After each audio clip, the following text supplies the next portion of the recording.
And he got a text message telling him that it was that the move had happened. And actually, people around Tom Watson were quite sure on Friday night that was it. There was no way back from this. I'm leading the party. I'm proud to lead the party. I'm proud of the democracy of our party. And of course, I will go along with whatever decision the party comes to. But I just simply say, and I've said this to everybody, an excitement.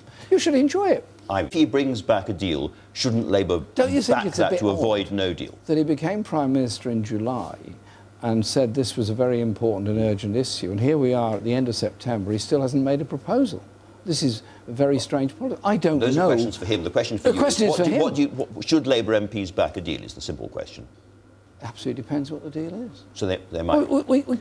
I've no idea what deal he wants to bring back, but all my instincts are that Boris Johnson actually wants a no-deal exit from the European Union, which is why he has refused consistently to confirm that he will abide by what's called the EU number 6 Act, which requires him to apply for an extension in the event of a no-deal looming up at the end of October.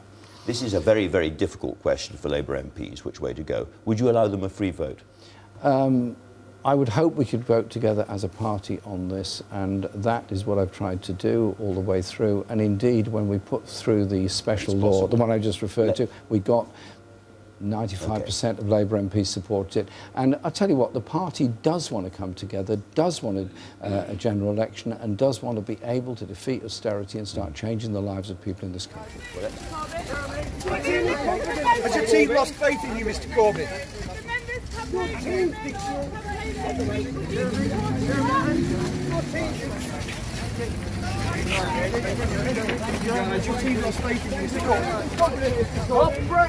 Are you concerned by Andrew Fisher's comments, Mr. Corbyn? Mr. Corbyn, get off that fence! Hello everyone, and I'm honoured to be here. Brighton, beautiful place. I want to start by saying I'm losing my voice a bit. Each and every one of us makes a difference. United, we can stop Brexit. We make a difference. So give yourselves a round of applause for being here. Now, as you know, I come from Port Talbot. The Pride community, they voted to leave. Now, a lot of the people that voted to leave, I have to try and reconcile it with myself. I don't blame a lot of those people. They were promised everything that couldn't be delivered. They were promised a better life that they were never going to get. And it's a harsh reality for them now. And some have changed their minds. We've got Remainer now. And somehow at the end of this, we have to unite. And we have to remember that. And of course, you got the far right. That's a different kettle of fish. Not interested. But there's an old adage in the pen is mightier than the sword. Write to your MPs. You don't even have to write to your MP. Write to any MP.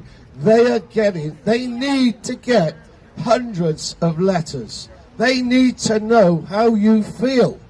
And if you don't write, they don't know. So write to your MP. Pen is mightier than the sword. It always will be. And on the 12th of October in Parliament Square, I'd like you to come and join us and...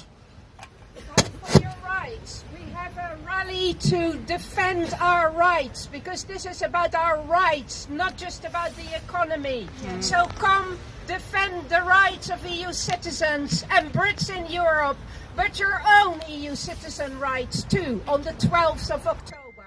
Please be there in the afternoon. So that's 12th of October in the afternoon, but we're there as well. So we're representing Stand of Defiance European Movement. As you know, we're at Parliament. Every day they're sitting. Normally I get a bit of time off in the recess, but unfortunately there's been a lot of skullduggery going on in the Cabinet Office. Even Gisela Stewart was there. What is she doing there? Anyway, that's another story.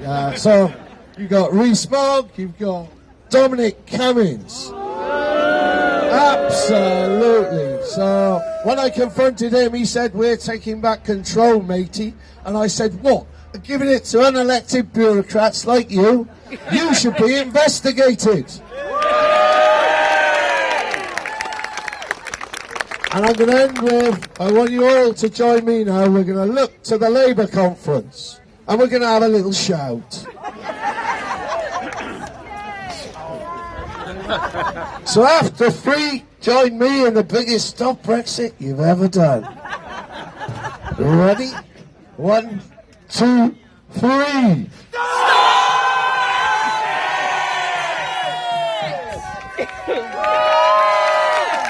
It's not a done deal, and it never will be.